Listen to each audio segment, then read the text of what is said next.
Hello everyone, welcome back. This is Nisa. I welcome you all to my channel English by Nisa.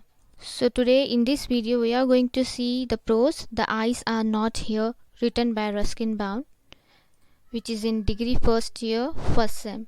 So before going on to the topic, let us know about the author, that is Ruskin Bond. So Ruskin Bond was born on May 19 in the year 1934 in Kasauli, Himachal Pradesh, and raised in Shimla, Jamnagar, Dehradun and Mussoorie. He is now based in Mussoorie. The social life in the hill station near the foothills of the Himalayas, where Bond spent his boyhood, had a profound influence on the most of Bond's writings.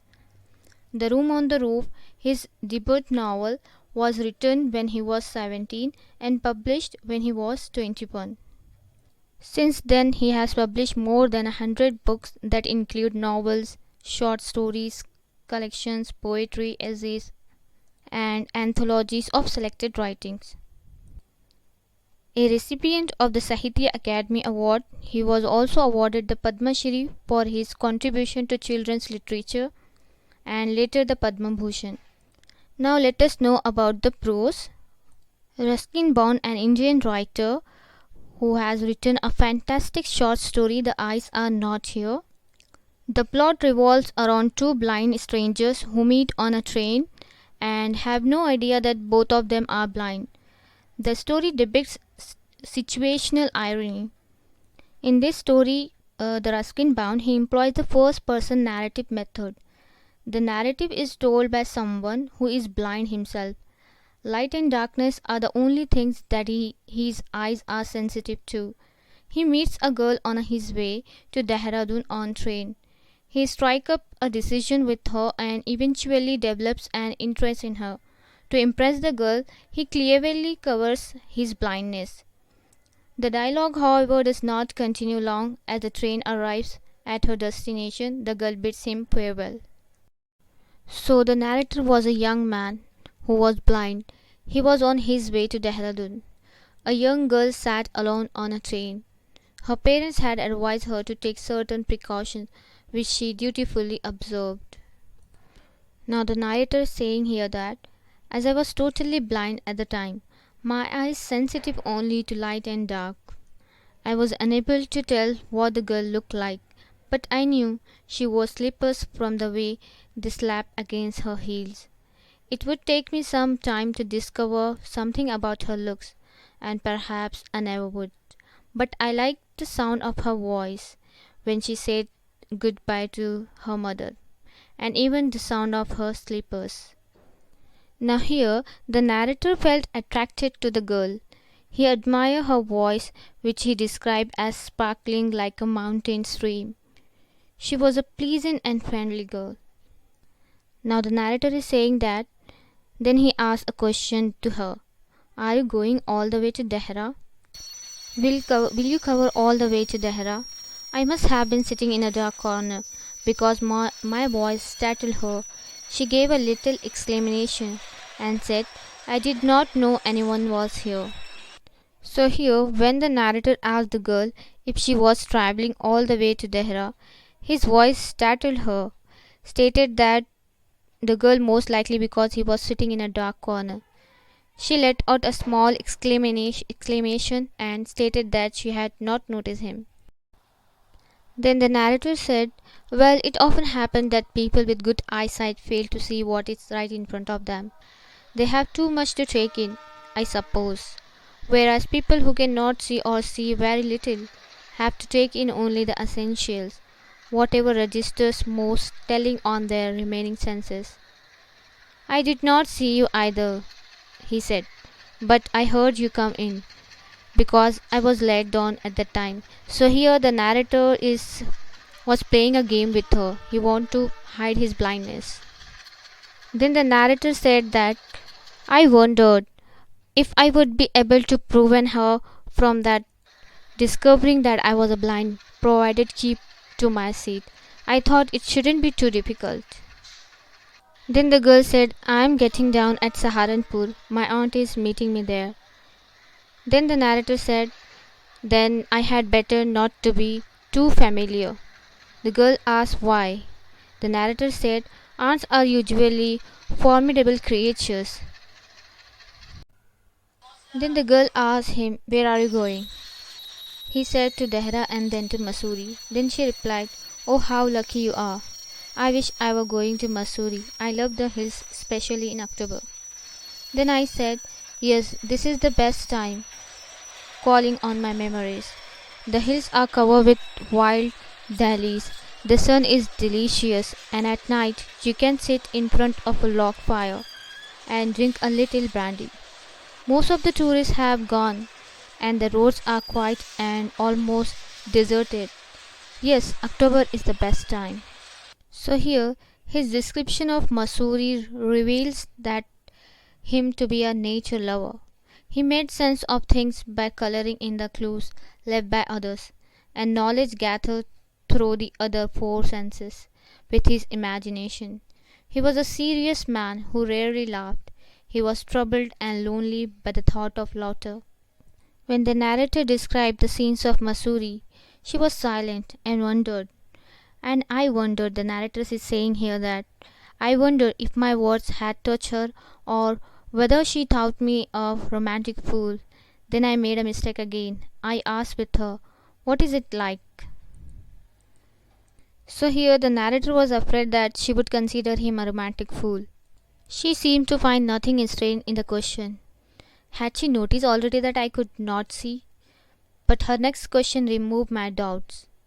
She asked, why don't you look out of the window? Then I moved easily along the berth and felt for the window's ledge. The window was open, and I faced it, making a pretense of studying the landscape. I heard the panting of the engine, the rumble of the wheels, and in my mind's eye I could see the telegraph post flashing by. Then I asked to her, have you noticed? I venture that trees seem to be moving while we seem to be standing still. She said, what's new in it? That always happens. Do you see any animals? It's looking like she is taking my test. I said no. I answered quite confidently. I knew that there were hardly any animal left in the forest near Dehra. I turned from the window and faced the girl, and for a while we sat in silence. Then I started conversation again. I asked, you have an interesting face. I was becoming quite daring, but it was a safe remark. Few girls can resist flattery. But she laughed pleasantly, a clear ringing laugh. It's nice to be told I have an interesting face, she said.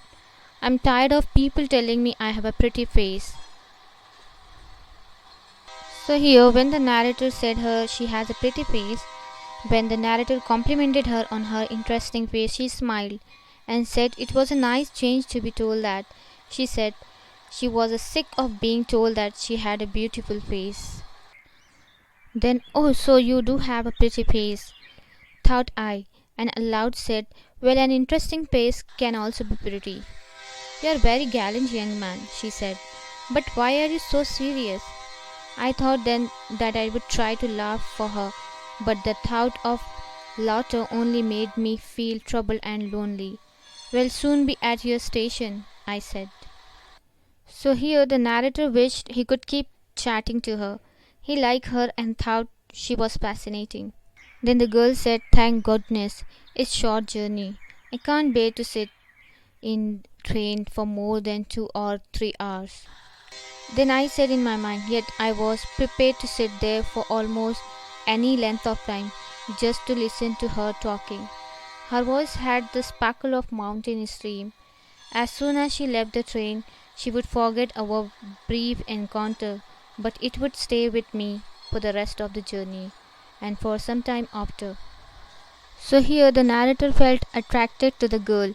He admired her voice, which he described as sparkling like a mountain stream. She was a pleasant and friendly girl. The engine whistle shrieked, the carriage wheels changed the sound and rhythm. The girl got up and began to collect her things. I wonder if she wore her hair in a bun, or if it was plaited, or if it hung loose over her shoulders, or if it was cut very short. The train drew slowly into the station. Outside there was the shouting of porters and vendors, and a high-pitched female voice near the carriage door, which must have belonged to the girl's aunt. So here the dialogue, however, does not continue long. As the train arrives at her destination, the girl bids him farewell. "Goodbye," said the girl. She was standing very close to me, so close that the perfume from her hair was tantalizing. I wanted to raise my hand and touch her hair, but she moved away, and only the perfume still lingered where she had stood. "You may break, you may shatter the vase, if you will, but the scent of the roses will linger there still." There was some confusion in the doorway. A man getting into the compartment stammered an apology. Then the door banged shut, and the world was shut out again. I returned to my berth. So here the new fellow passenger into the train and walked right past the girl. Most likely the new travel companion bumped into her or got in her way, and he stuttered an apology. The guard blew his whistle and we moved out. Once again I had a game to play and a new fellow traveler. The train gathered speed, the wheels took up their song, the carriage groaned and shook. I found a window and sat in front of it, staring into the daylight. That was darkness for me. So many things were happening outside the window. It could be fascinating game, guessing what went out there. The man who had entered the compartment broke into my reverie. "You must be disappointed," he said. "I'm sorry I'm not as attractive as traveling companion as the one who just left."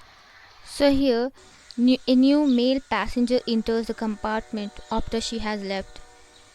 The narrator learns from the man that the girl was entirely blind. The storyteller is taken aback by the revelation. He believes he has fooled himself. The new passenger said, "She was an interesting girl." I said, "Can you tell me, did she keep her hair long or short?" "I don't remember," the new passenger said, sounding puzzled. "It was her eyes I noticed, not her hair. She had beautiful eyes, but they were of no use to her. She was completely blind. Didn't you notice?" So this is an ironic twist that adds to him the charm of the story's conclusion. Situational irony is well represented in his narrative. Ironically, the author uses two blind persons as primary characters, neither of whom is aware of the other's blindness. Even after listening to her parents' advice, and instructions to their daughter, the author is unaware that the girl sitting next to him is also blind. The author depicts the landscape outside from his recollection in order to avoid her from discovering he is blind. To keep the story alive, he tells the girl that she has a beautiful face. The storyteller eventually deceives himself. He may have also misled the girl because she was unaware that her companion was also blind. So here in all the way what he wants to show the girl that he is not a blind. The girl herself was blind, and she too was shown him that she is not a blind. So the conclusion of the story is the narrator is multi-dimensional personality. He is blind and doesn't want anyone to know about it.